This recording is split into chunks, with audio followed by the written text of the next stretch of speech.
So this is the back paddle mod for the Vader 3 Pro. I absolutely love this controller. I think it's nearly perfect.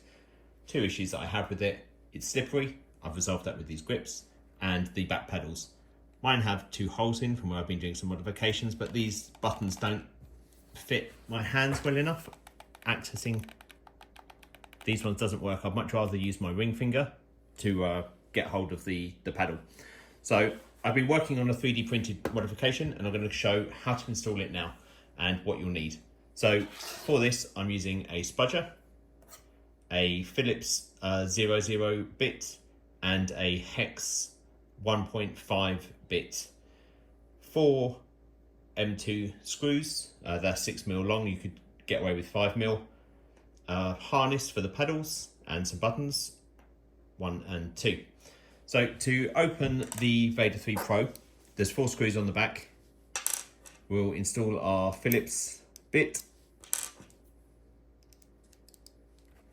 So the screw holes are here, here, here, and here. Pretty easy to disassemble. Obviously I've got these third-party grips on. The process is exactly the same with or without the grips. So we'll just get these screws removed.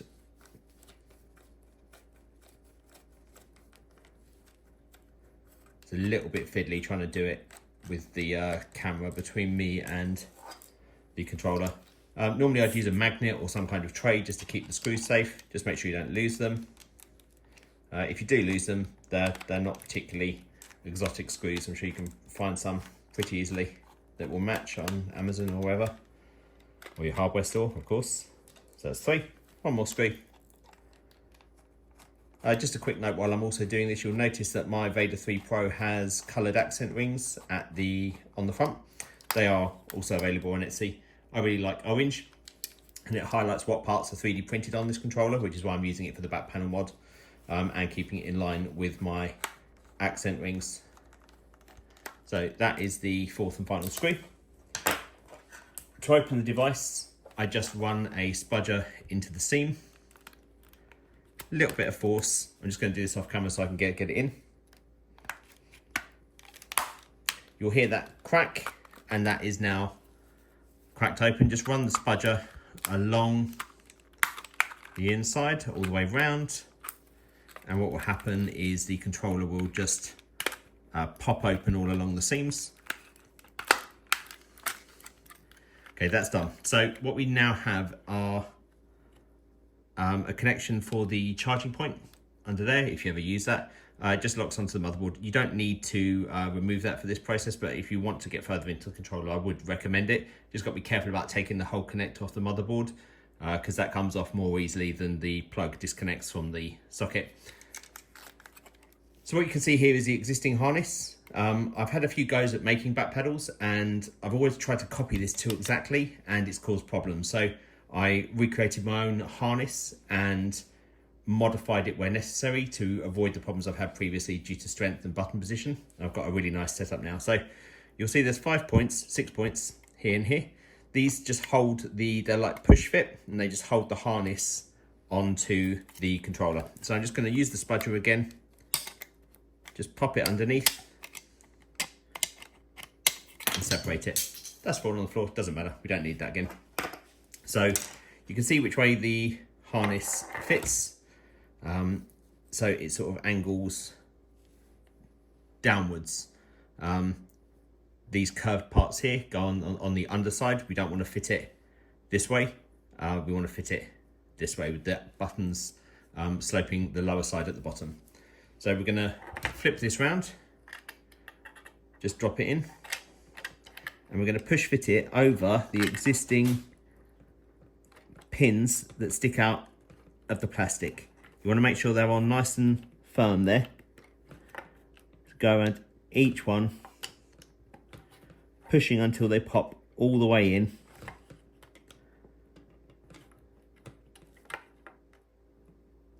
Because you don't want to, when you press the buttons, you don't want it to then pop back off, you see. So now that's installed, we can go ahead and put the controller back together. So we've made sure these buttons have gone through. We're gonna gently push it back together, and then we'll just check that all the buttons depress correctly. So snap fit. All the buttons are working as they should be. That's important to check at that point that they haven't gone, been a bit like squished up or something along those lines, because that can happen. Now, if we have some buttons that aren't clicking, for example, this one might cause problems occasionally. What you might see is if we look at these points here, if we just make sure if we push them in too far down, it can cause a problem. So just loosen them up ever so slightly. Just check the movement works nicely. Let's seal it back up. And then just check the buttons again.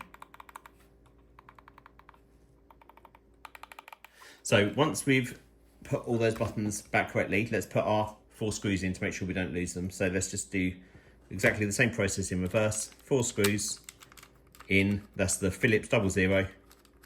Nice and tight. Don't do it too tight because the plastic is quite cheap. You don't want to end up stripping it and then ending yourself in more trouble than you were originally.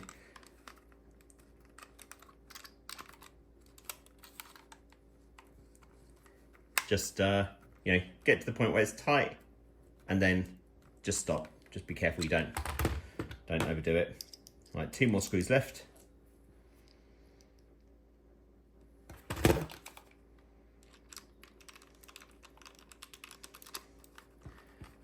So what we'll do after this, and I'm thinking of when I ship these, I'm thinking of fitting 2 of the screws to each paddle by default, just to make sure they're in straight, because that's going to cause problems if they're not in straight. So you can see here, now that's it, the controller's all fully done up, it's all clicked together.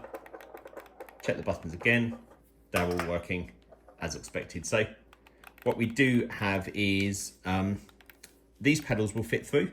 So we build the harness with these on, but obviously these can't slide through these holes while with these on, so these need attaching via a screw. So we're going to swap out the Phillips 00 bit to the Hex 1.5 bit and look at getting this paddle, which is the controller's right paddle, currently our left. So I'm going to place the M2 screw on the driver and drive it straight down into, sorry for the bad angle here, it's very difficult trying to do this not on camera so much. So I'm going to now do the second one. We use 2 to stop it pivoting, otherwise it can turn around in position when it's screwed into the controller, which is no good really. Okay, so that's two in. I'm just going to put them down so they're slightly going beyond the plastic paddle. It makes it easier to line them up if they're just proud of the hole. So you can see there we've got just sticking out the edge. That makes it a lot easier when we put it into place. We can just hold it in position. You'll know when it's in, and then I'd like to tighten the bottom one first, just because it's a bit easier with my thumb in the way. And then before I tighten them all down, I then move on to the next one.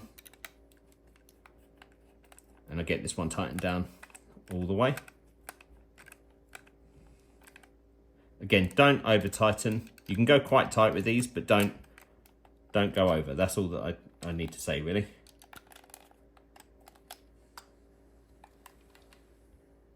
So now we've got one installed, it's pretty easy to see what we need to do for the next one. I'm just going to bring it over here to, again, just screw straight down, making sure we don't angle the screw as we're putting it down. We'll get both in. It's easier that way than trying to do it when they're sort of in situ on the controller. Don't want to drop it or have it slip out of my hands. And we'll do the same thing. We'll get both of them just proud of the underside. I'll show you how much I do in a second.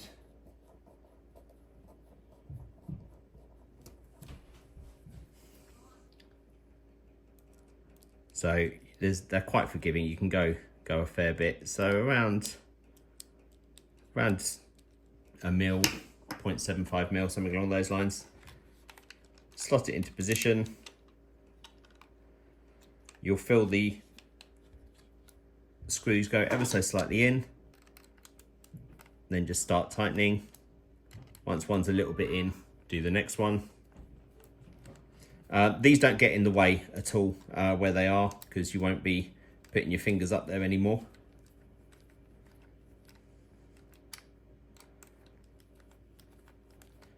So again, just sort of, I can feel the resistance is stopping me turning, and that's where you stop. Don't overdo it for no reason. And that's our back pedal mod installed. So I'll try and position my hands so you can see. Works so much better than the existing back button position. These will be available on Etsy, and I will send a link in the description.